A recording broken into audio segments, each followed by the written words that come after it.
bi dafa nekk lu am solo parce que tamit noo koy def fii ci Sagata dëkk la boo xam ni boo am solo ci wàllu politique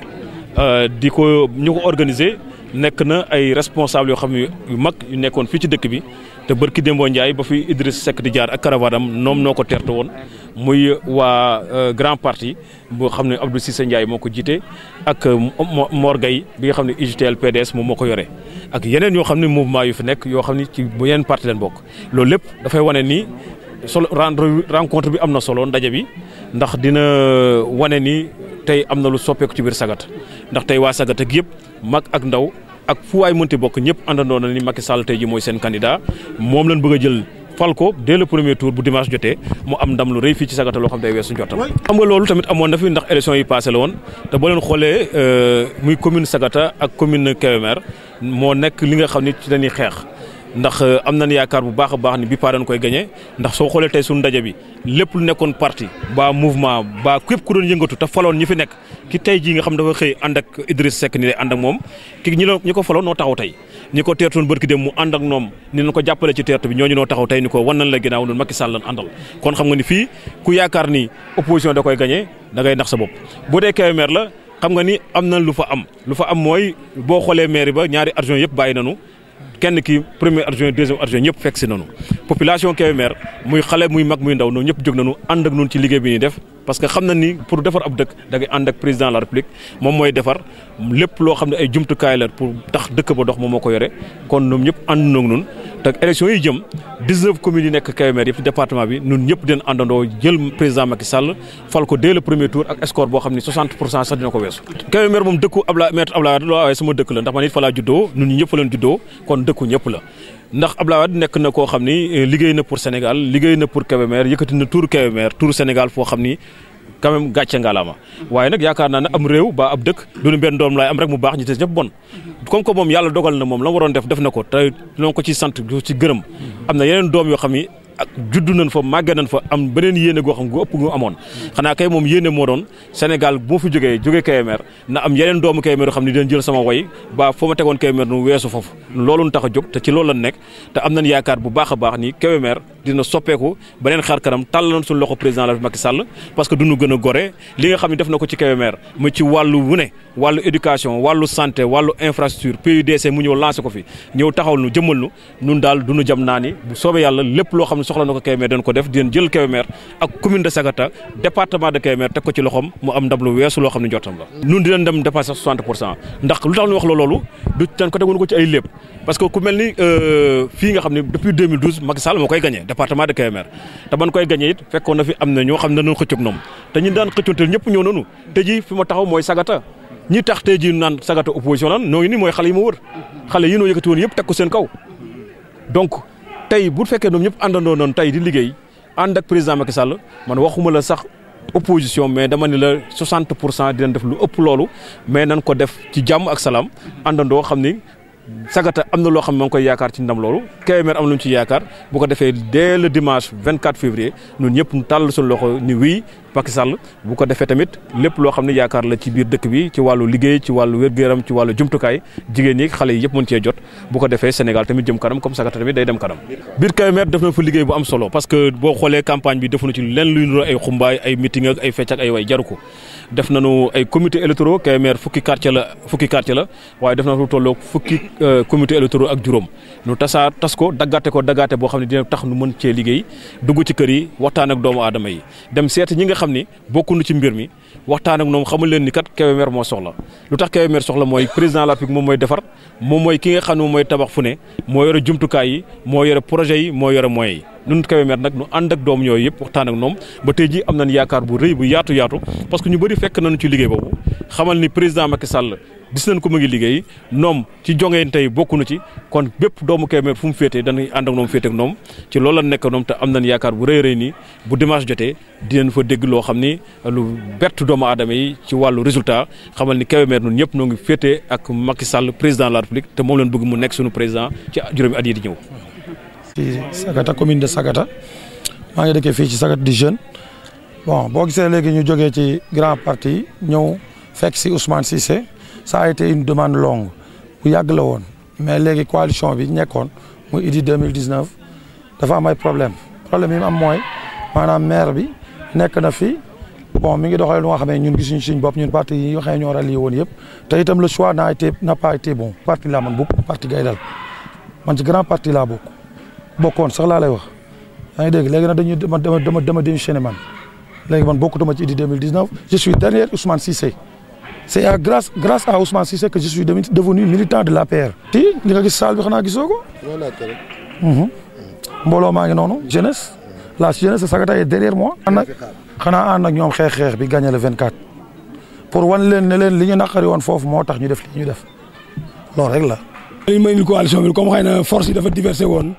li jàpp ne aussi y avait une majorité dormante à Sagata ñu xool na ni vraiment loolu li koy faj moo ñu fédérer suñuy ressources boole suñu bopp bokk ndey bokk bàyyi xam ni que on ne peut rien faire dans la division ñu boole liggéey xam ni que président Macky Sall li mu fi liggéey la may faral di wax daal mooy.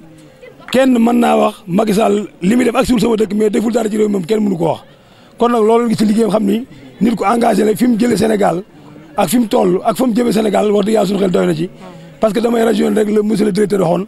ndax xëy na depuis Sénégal 1960 ba 2012 Macky Sall bi mu jël réew mi boo xoolee daa def 2 forages par an laan def tey Macky Sall mi ngi def 22 forages par année boo xoolee pays ak réalisation bi def yëpp wante am nañu yaakaar si moom te yaakaar na ni buñ ko falaatee dana jàppale Sénégal dina liggéey Sénégal te ñun la moo ñor en tant que jeunesse de Sagata moom koy wax dëgg yàlla liggéey bi liggéey parce que pour les jeunes aussi li ñu wax mooy boo gisee mouvement ñu def ko aussi APR aussi xëy na amoon na ay divergence vraiment ñoom ñëpp boole woon boo gisee dernier meeting bi fi ñëwoon fii waxtaan ba jubóo toutes les forces sont réunies et puis tamit vraiment suñu frères yi nga xam ne ñoo ñëw muy Abdou Ndiaye de grand parti ak Mor Gueye ak ñi àndal ñëpp ku ne xam na ni boo dëkkee Sagata xam leen xam ne ay jàmbaar yi fàkk sëdd leen te vraiment am nañ mbool te ay nit ñu détermination am nañ détermination kon vraiment ak li loolu liggéey bu ñëwee ñoom doole ko suñu mbooloo dañuy xam ne ñun le président est réélu déjà au premier tour au Sagata. comme que dañu dem suñ candidat ñu téye ko jàllul ñu gis ne candidat bi ngi 5 candidats yi des candidat Macky Sall lañ gis ne moom lañ ci war a mën a jàppale moom lañ ci liggéeyam tey moo tax ñu jàppale ko derrière Ousmane Cissé pour soutenir candidat Macky Sall. non fexe parrainage yi ñu yóbboon foofu yëpp ñëpp ñëw wooteel président Macky Sall parce que loolu rek mooy l'essentiel bi loolu rek moo ñu ciy itteel mooy que ne commune Sagata dem ci loxoy APR loolu rek mooy suñu liggéey te loolu lañ bëgg ànd koog suñu bàjjen ak suñu yi ñekk yëpp pour que ñu mën ci am ndam loolu la ñuy liggéey te loolu moo ñu ñor. bon mënuñoo mais li ci ëpp dinañu topp ci kàttanu yàlla loolu lañ bëgg te incha allah rabbi dimanche soriwul gëm nañu APR dina am ndam ci commune Sagata. Diarra Gueye je suis responsable politique APR à Sagata. bi dañ koy rafetlu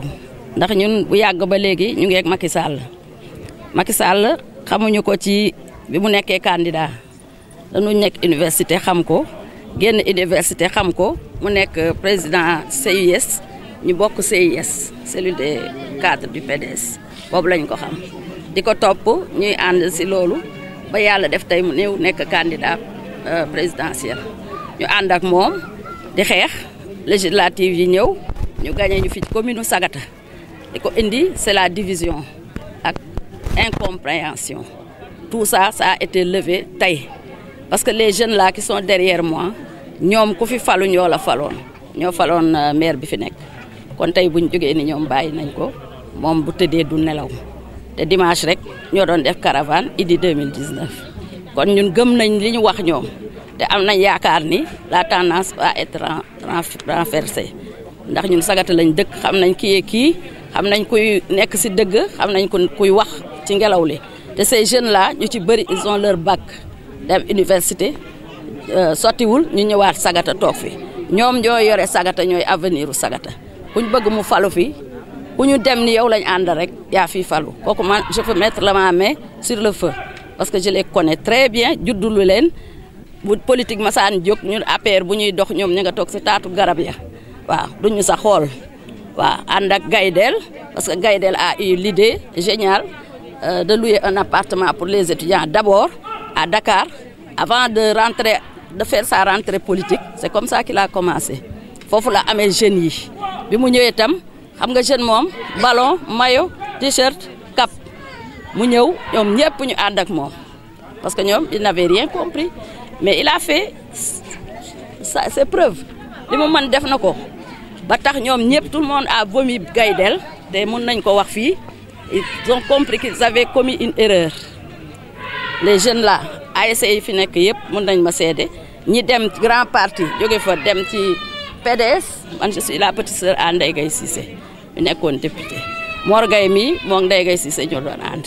mosul bàyyi Ndeye Gaye ba tey mu dem comme li mu wax amuñu candidat ñu ñëw rallier ñëw ni ma bàjjen ñun kat dem nañ Ousmane Cissé il nous a reçu il nous a dit ceci il nous a dit cela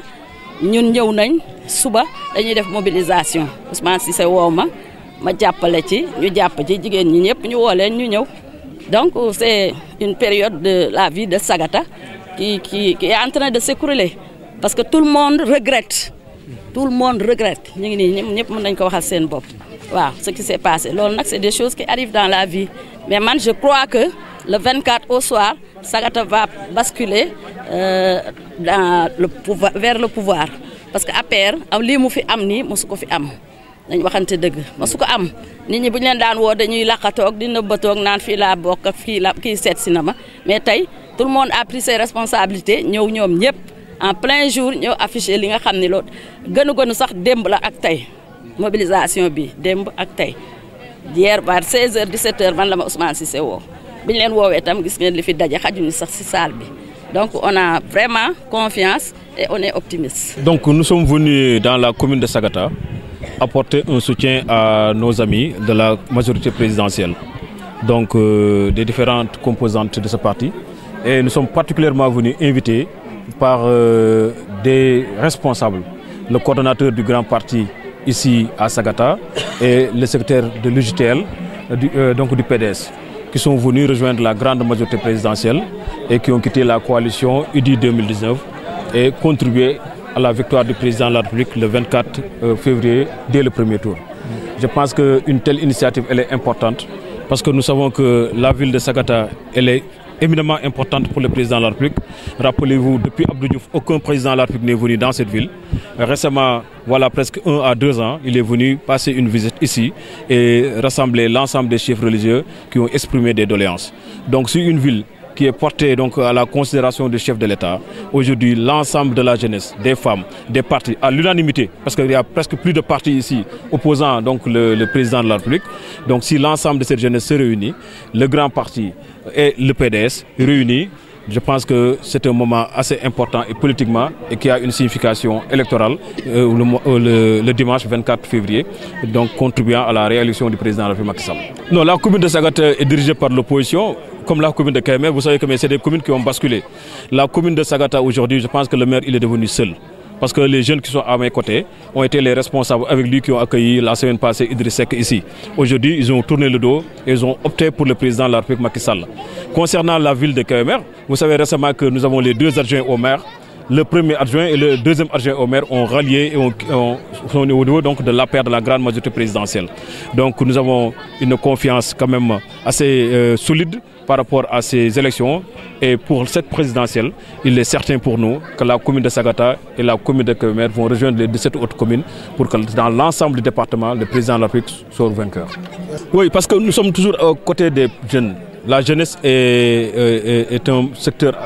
un maillon assez important donc, de notre politique et nous pensons que nous devrons être à leur côté. Lorsque nous avons vu donc, toute cette jeunesse se mobiliser, nous avons jugé utile d'apporter notre contribution en fournissant donc, des lots de maillots, des équipements de sport pour leur permettre de s'épanouir. Et nous allons continuer ce chemin-là ensemble pour d'autres enjeux et d'autres activités qui peuvent les intéresser et nous intéresser également. Non, nous n'avons pas de peur. Maître Wade est originaire de Kaymer, moi aussi je suis originaire de Kaymer, comme nous tous nous sommes originaires de Kaymer. Et je ne pense pas que la ville de Kaymer est une ville qui fait naître une seule personne, une seule personnalité, pour qu'après cette personnalité, qu'il n'y ait aucune autre personne utile dans cette ville, dans ce département. Le président de la République, Maître Wade, a été un homme politique éminent qui a contribué pour le rayonnement de Kaymer, le rayonnement du Sénégal et du continent africain, qui a fait son temps. Aujourd'hui, d'autres jeunesses de Kaymer, d'autres femmes, d'autres jeunes de Kaymer peuvent être à sa hauteur. Et je pense que c'est son souhait que d'avoir d'autres personnes puissent dépasser son œuvre. Et c'est dans ce sillage-là que nous sommes. Et nous sommes des fils de Kaymer. Et à ce titre-là, nous allons faire mieux et peut-être plus que ce qu'il a fait. Et bien, je pense que ce serait un plaisir que lui, à son niveau, puisse constater. Il y a des jeunes qui vont prendre la relève et qui vont faire plus ou mieux que lui. Et pour le bénéfice de notre département, la ville de Kaymer, également pour le Sénégal. Le travail politique a été fait à Kaymer sur les 10 quartiers. Nous avons donc fait un travail minutieux de porte à porte. Pour cette fois-ci, nous n'avons organisé aucun meeting, aucune animation folklorique. Nous avons ratissé l'ensemble des maisons des 10 quartiers Nous avons inséré plus de 19 comités électoraux et pour chaque comité électoral, nous avons dépensé les moyens nécessaires pour la mobilisation. Aujourd'hui, les activités que nous avons menées nous ont permis d'aller à la rencontre des autres acteurs politiques qui ne sont pas de la mouvance présidentielle, de leur expliquer les enjeux électoraux, les enjeux pour la commune de Kébémer, mais également pour le futur du pays. Nous avons un président de la République qui a beaucoup investi, qui s'est beaucoup investi pour le développement de notre pays. Le PUDC, la phase 2, elle a été lancée à Kébémer et les communes de Mbacké, les départements de Mbacké et de Kébémer vont être bénéficiaires. Et nous pensons que le président de la République est aujourd'hui le meilleur choix qui a le meilleur profil. Il a été le réalisateur de toutes les pensées de Maître Wade et les populations de Kébémer le savent. C'est pourquoi aujourd'hui, beaucoup de femmes, beaucoup de jeunes appartenant donc à ces partis politiques sont venus nous rejoindre, discuter avec nous, échanger avec nous et dire qu'ils vont porter leur choix sur le président Macky Sall parce qu'ils veulent le développement de la ville de Kébémer, ils veulent le développement du département de Kébémer et Macky Sall peut être le bâtisseur, celui qui permettra de réaliser donc l'ensemble des projets que nous souhaitons donc être réalisés à Kébémer.